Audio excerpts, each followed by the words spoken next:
Құрметті кеңеске қатысушылар, ғылым жөніндегі ұлттық кеңес өз қызметін атқарып келеді. Сіздердің белсенді жұмыстарыңыздың арқасында нақты нәтижелерге тез арада қол жеткізе бастаймыз деп ойлаймын. Бұл біздің үшінші басқосуымыз. Ғылым мен технология барлық мемлекеттер үшін стратегиялық маңызы бар мәселе. Дамыған елдер ғылымға да, технологияға да баса мән беріп жатыр. Заманның бет алысын баршаңыз көріп отырсыздар. Жаһандық геосаяси ахуал тұрақсыз, құбылмалы, сын қатерлер аз емес.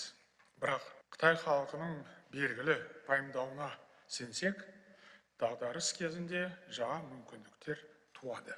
Қазір инвестицияның ғылым мен жоғары технологияның уақыты. Бүгінде кез келген елдің әлемдегі орны ғылымның даму деңгейіне қарай анықталады. Экономикалық өсім ғылымға тікелей байланысты, бұл аксиома. Түрлі мемлекеттер арасында технологиясы дамыған озық ел болу үшін күрес жүріп жатыр. Орталық Азиядағы бәсекелестік те күшеюде. Бұл түсінікті заңды үрдіс. Сондықтан біз де осы салаға баса мән беруіміз керек. Нақты нәтижелерге қол жеткізуіміз қажет. Мен халыққа жолдауымда біздің алдағы мақсатымыз айқын екенін айттым. Қазақстан алдағы 3 жылдың ішінде цифрлық ел болу керек. Жасанды интеллектінің мүмкіндіктерін жан-жақты пайдаланып, оны барлық салаға енгізу қажет. Бірнеше күн бұрын Біріккен ұлттар ұйымының бас ассамблеясындағы сөзінде еліміздің даму бағдарына арнайы тоқталдым. Сондай-ақ дүниежүзінде болып жатқан үдерістерге Қазақстанның көзқарасын білдірдім. Жаһан жұрты береке бірлікте өмір сүру үшін өзара сыйластықты, теңдік пен ынтымақтастықты таңдау қажет. Сонда ғана мемлекеттер арасында табысты қарым-қатынас орнайды. Осы айдың басында Қытайға ресми сапармен барғанымды білесіздер. Онда құны 15 миллиард доллар болатын 70 инвестициялық келісімге қол қойылды. ақш-қа сапарым кезінде әлемдік компаниялардың басшылығымен келіссөздер өткіздім. Оның ішінде Amazon, Meta сияқты жасанды интеллект және жоғары технология саласындағы ірі корпорациялар бар. Сондай-ақ қаржы инвестиция саласындағы Goldman Sachs, Blackstone, Cerberus Capital Management, Citigroup корпорацияларының жетекшілерімен кездестім. Optec, PepsiCo және басқа да ірі компаниялармен коммерциялық келісімдер жасалды. Сапар аясында экономикамыздың басты салаларын қамтитын 11 келісімшартқа қол қойылды. Жалпы құны 5,2 миллиард доллардан асады. Біз еліміздің келешегі жарқын болсын десек, жоғары технология мен жасанды интеллектіні қазірден бастап тиімді пайдалануымыз керек. Сондықтан соңғы жылдары ұлттық ғылымды дамытуға айрықша көңіл бөліп жатырмыз. 5 жылда білім ғылым саласына салынған инвестиция 5 есе өсті. Зерттеу университеттері көбеюде. Олардың өндіріспен байланысы нығайып келеді. Қазір 300-ге жоқ коммерциялық жоба қолға алынды. Осылайша университет зерттеу, инновация, коммерция кешенді жүйесі орнығып жатыр. Бұл үрдіске күшті серпін беріп, оны таяу арада толығымен енгізу керек. Әлемнің 40 беделді жоғары оқу орнымен серіктестік орнаттық. Бүгінде елімізде 33 филиал ашылды. Технология парктері және инженеринг орталықтары құрылды. Ұлттық ғылым академиясының беделі нығая түсетін болды. Әр аймақта ғылым жөніндегі кеңестер жұмысқа кірісті. Ғалымдардың мүддесін қорғауға баса мән беріп отырмыз. Ғылым және технологиялық саясат туралы жаңа заң қабылданды. Ғылымды басқарудың жаңа құқықтық негізі қаланды. Ұлттық ғылымның кадрлық әлеуетін нығайту бұл аса маңызды, түйінді мәселе. Оны басты назарда ұстау қажет. Жас ғалымдарға барынша жағдай жасала беру керек. Жалпы алда әлі де көп жұмыс бар. Бұл жұмысқа бәріміз бірге жұмылып, бір ұжым болып, тиянақты қатысуымыз керек, әйтпесе күре жолдың шетінде қалып қоямыз. Құрметті жиынға қатысушылар, ғалымдар, сөз сөйлеп, өз пікірін айтқан ғалымдарға ризашылығымды білдіремін. Маңызды мәселелер көтерілді, айтылған ұсыныстар алдағы уақытта ескеріледі. Елдің энергетикалық қауіпсіздігін және дербестігін қамтамасыз ету стратегиялық міндет. Біз түрлі салаға озық технологияларды енгізіп жатырмыз. Ауқымды жобалар қолға алынуда. Оның бәрін Табысты жүзеге асыру үшін электр энергиясы жеткілікті болу қажет. Сондықтан біз қуат көздерін жан-жақты жаңғырту жұмыстарын бастадық. Ең бастысы ядролық энергетиканы дамытуға бет бұрдық. Жалпы ұлттық референдумда атом электр станциясын салу жөнінде шешім қабылдадық. Шын мәнінде атом энергиясы еліміз үшін өте маңызды, қажетті қуат көзі. Біз ғана емес, күллі жаһан жұрты осы саланы дамытуға мықтап кірісіп жатыр. Дүние жүзінде 416 атом реакторы жұмыс істеп тұр. Мысалы, ақш-та 94 ядролық реактор бар. Бірақ өзінің уран өндірісі аз, сондықтан америкалық нарықтың 24%-ын Қазақстан қамтамасыз етеді. Францияға қатысты жағдайда сондай іспетті. 50-ден астам ядролық реакторға Қазақстанда өндірілген уран қолданылады. Қазір 31 мемлекетте ядролық энергия өндіріледі. Бұл әлемдегі әрбір 6-шы ел бейбіт атомның игілігін көріп отыр деген сөз. Тағы 20-ға жоқ мемлекет ядролық реактор салуды жоспарлап отыр. Біз осы салада озық технологиясы бар елдермен ынтымақтастыққа баса мән береміз. Таяуда Қазақстандағы алғашқы атом электр станциясын салу бойынша жұмыстар басталды. Жобаны халықаралық консорциум жүзеге асырады. Оның жетекшісі Росатом компаниясы. Тиісті агенттік, жалпы үкімет осы компаниямен келіссөздер өткізген кезде әрдайым еліміздің мүддесін ескеру қажет. Келісімдердің барлығы әділетті, теңгерімді, тиімді болу керек. Табиғи байлығымызды, яғни уранды талан-таражға салуға болмайды. Бүгін мен мұны ғалымдардың және бүкіл ғылым қауымдастығының алдында әдейі айтып отырмын. Бұл аса маңызды мәселе. Әрине, біз бір атом электр станциямен шектеліп қалмаймыз. Екінші, үшінші атом станциясын қазірден бастап жоспарлай беруіміз керек. Қытай төрағасымен кездесуде біз осы мәселені талқыладық. Елдеріміз бейбіт атом бағытындағы ықпалдастығын күшейте береді. Қытайдың өзінде алдағы 15 жылда 76 жаңа реактор іске қосылмақ. Шығыстағы көршіміз осы саладағы жетекші мемлекеттің бірі. Келесі мәселе. Атом энергетикасын дамытуға стратегиялық минералды ресурстар керек. Қазақстанда бұл салаға қажетті сирек кездесетін металдар жеткілікті. Біз уран өндірісі бойынша әлемдік көшбасшы мемлекеттің біріміз. Әлемдегі уран қорының 40% қазақ жерінде. Осы басымдығымызды дұрыс пайдалану қажет. Атом станциясы салынған соң, уранның экономикадағы рөлі түбегейлі өзгереді. Бұрын экспортқа ғана кетіп жатқан бұл байлық енді ішкі нарықтың қажетіне жарайтын болады. Бұл жұмысқа қазірден бастап дайындалған жөн, тиісті талдау жүргізілуге тиіс. Ғалымдарымыз осыны ескеру керек. Жалпы елімізде атом саласының ғылыми негізі бұрыннан бар. Кезінде әйгілі академик Қаныш Сәтбаев КСРО министрлер кабинетіне хат жазып, Қазақстанда ядролық физиканы дамыту мәселесін көтерген. Көп ұзамай 1957 жылы Алматыда ядролық физика институты ашылды. Сол кезеңнен бастап елімізде әлемдік талапқа сай ғылыми технологиялық инфрақұрылым қалыптаса бастады. Астана, Алматы және Курчатов қалаларында арнайы қондырғылар іске қосылды. Онда отандық және шетелдік ғалымдар белсенді жұмыс істеуде. До недавнего времени Казахстан в основном экспортировал сырье. Теперь мы последовательно повышаем переделы в ядерном топливном цикле.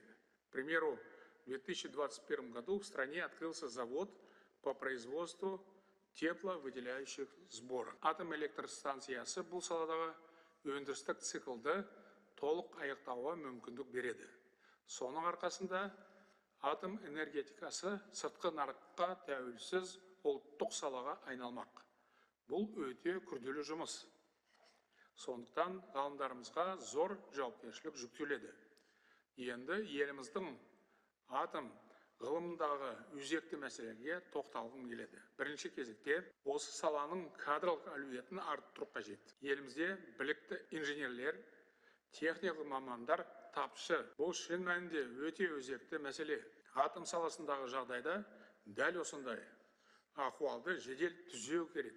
Бүгінде жоғары оқу орындарын бітіріп жатқан түлектердің 90% бакалаврлар, ал ғылым докторларының үлесі 1%-ға да жетпейді.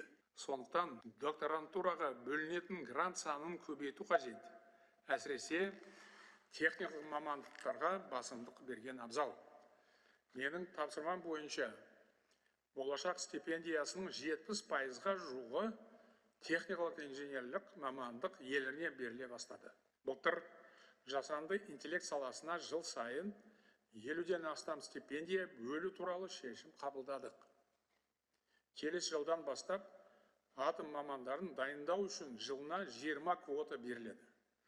Мұны технократ ұлт болу жолындағы маңызды қадам деуге болады. Қазір жер қойнауын игерушілер өз табысының 1%-ын ғылымды дамытуға бөліп жатыр. Бұл салық емес. Оны еліміздің технологиялық әлеуетін арттыруға үлес қосу деп түсінген жөн.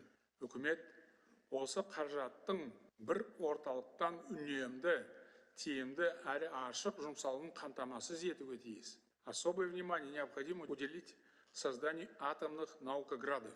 На базе Института ядерной физики в Алма-Ате следует рассмотреть возможность создания многоцелевого исследовательского реактора. Учитывая потенциал института, он может стать ядром нового наукограда страны. В то же время следует учитывать финансовые возможности государства, не раскидываться многомиллиардными проектами. Это же касается и других подобных проектов. С учетом перспектив строительства атомной электростанции в области Абай, необходимо подготовить детальный план наукограда в Курчатове. К этой работе следует подключить Академию наук, акимат области и Национальный ядерный центр. Параллельно нужно создать условия для размещения там инженерных и производственных объектов.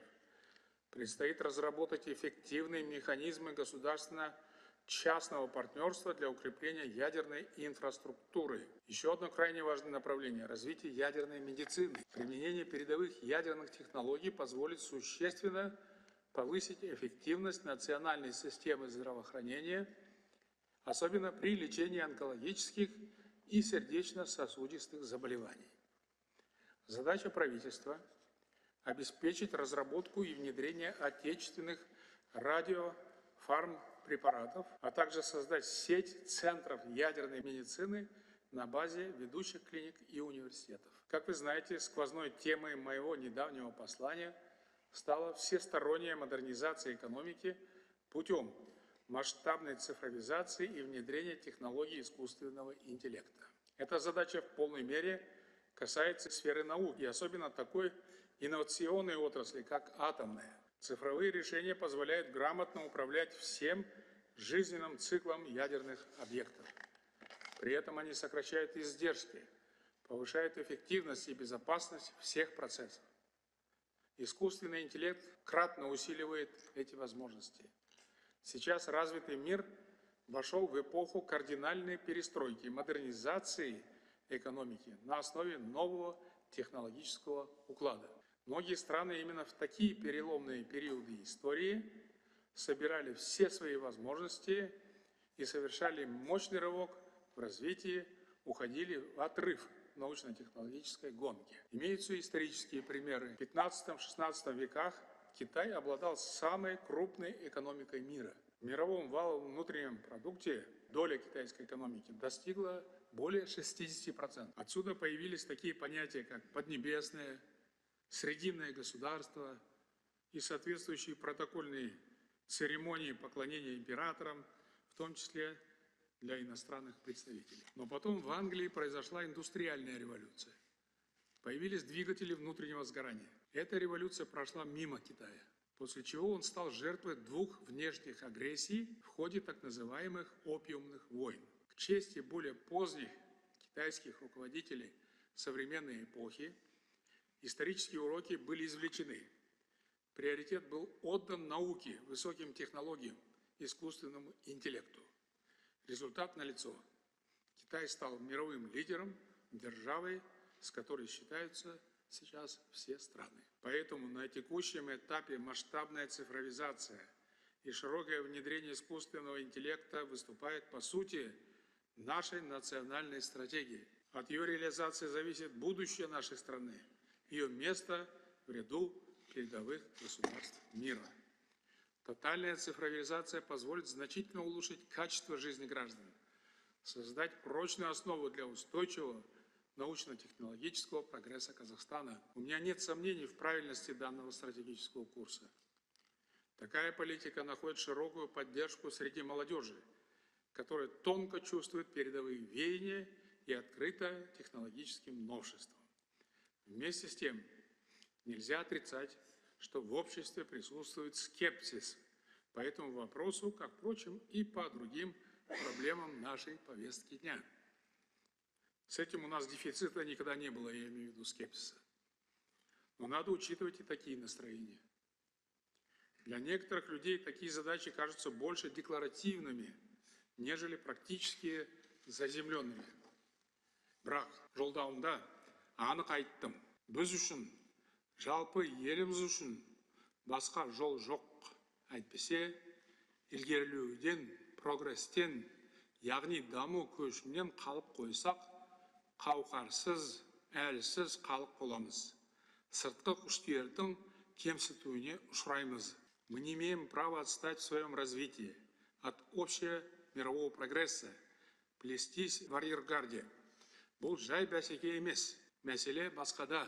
Түптеп келгенде, бұл Қазақстанның дербес ел ретінде өміршеңдігі деген сөз. Я часто говорю, что моя основная миссия – обеспечить безопасность, укрепить суверенитет и независимость нашего государства, заложить прочный фундамент устойчивого социально-экономического развития страны в это неспокойное время. И все мои решения продиктованы именно этими насущными задачами. Цифровизация и внедрение искусственного интеллекта – это фундаментальный долговременный процесс.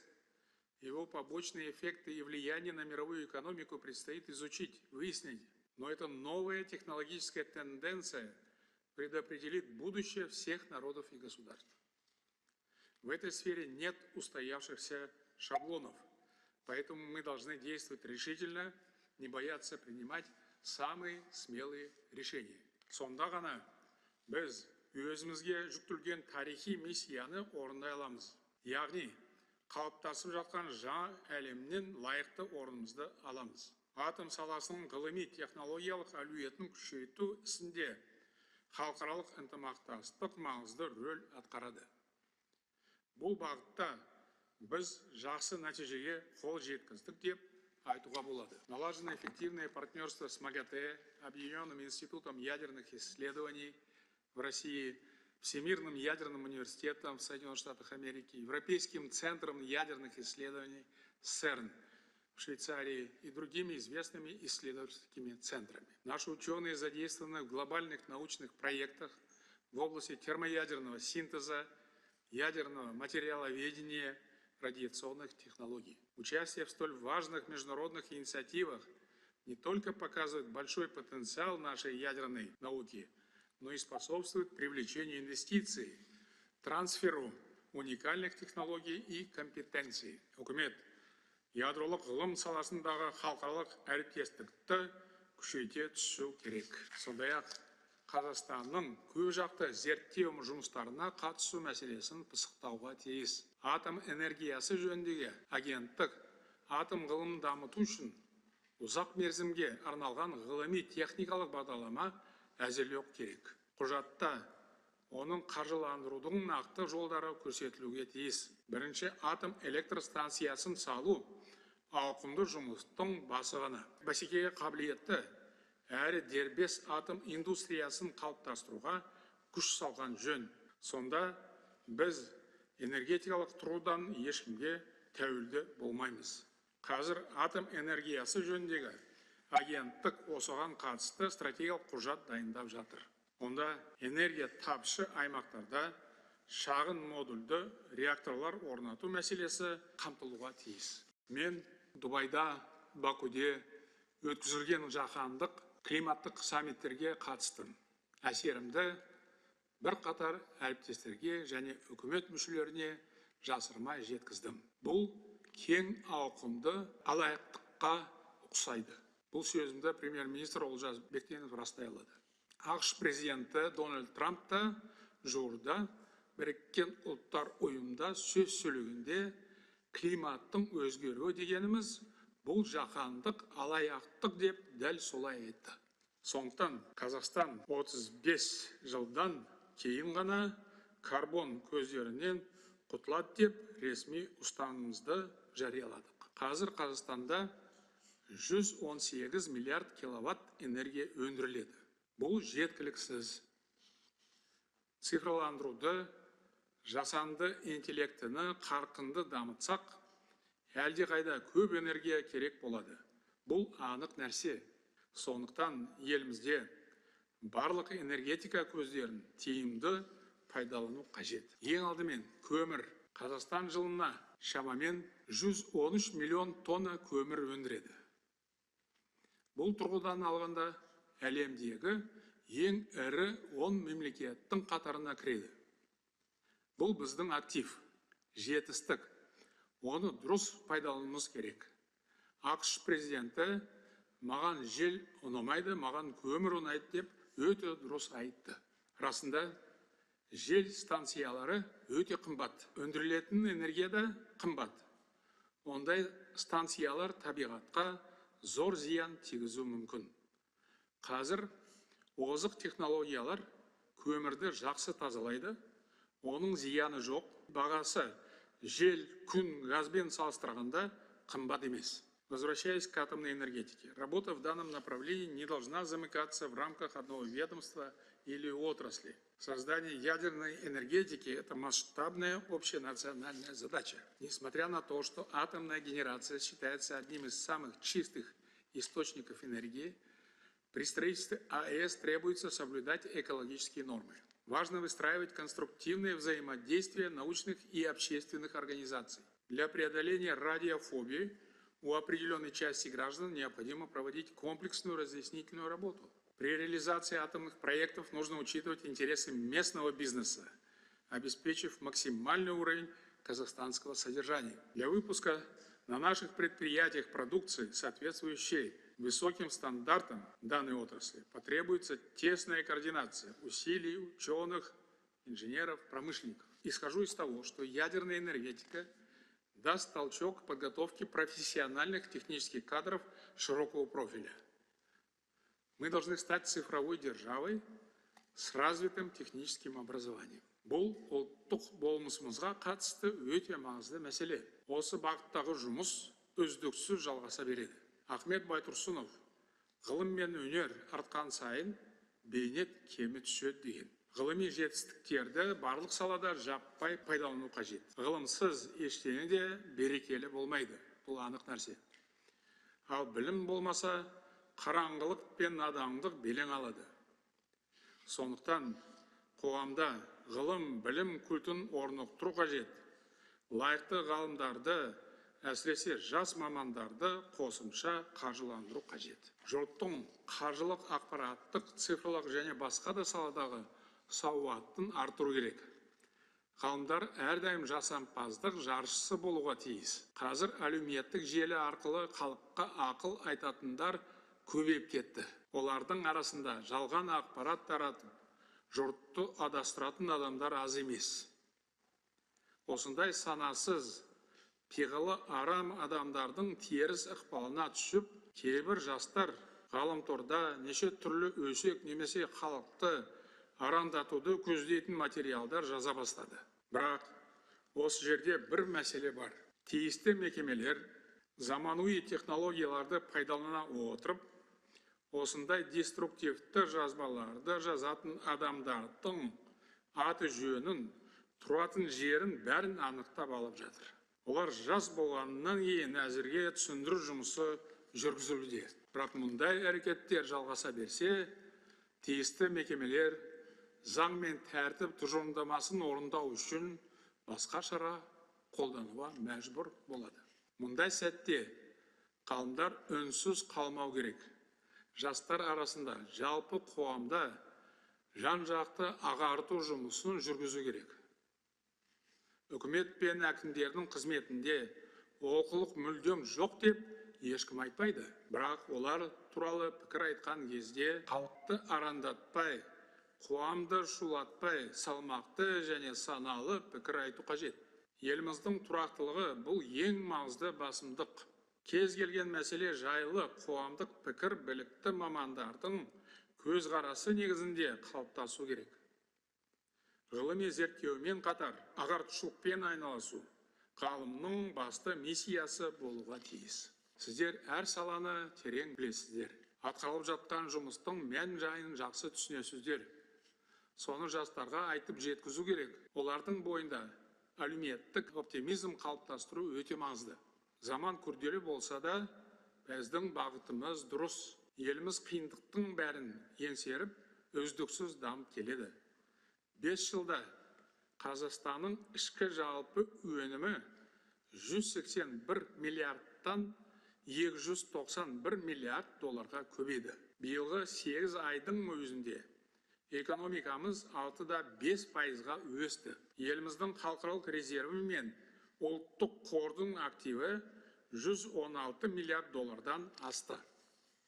Соның ішінде халықаралық резервіміз рекордтық деңгейге жетіп 54,6 миллиард доллар болды. Бұның бәрін басқа мемлекеттер беделді ұйымдар көріп отыр, мойындап жатыр. Мысалы, Standard & Poor's агенттігі бұған дейін еліміздің дамуын тұрақты деп болжап келді. Енді жағымды деген болжам жасауда. Сырт көз сыншы. Әлем қауымдастығының Қазақстанға деген сенімі біздің дұрыс жолмен келе жатқанымызды көрсетеді. Но нужно четко понимать, что высокие позиции в международных рейтингах – это не самоцель для нас, и тем более не повод почивать на лаврах. Наша главная задача – неуклонное повышение благосостояния народа и усиление конкурентоспособности страны. Именно поэтому мы твердо следуем тернистой дорогой реформ, которая часто сопряжена с трудностями и болезненными преобразованиями. По-другому реальный прогресс страны невозможен. Бәріміздің мақсат мүддеміз бір. Бұл әділетті, қуатты, таза, әрі қауіпсіз Қазақстанды құру. Бұл іске ғалымдар қауымы мол үлес қосады деп сенемін.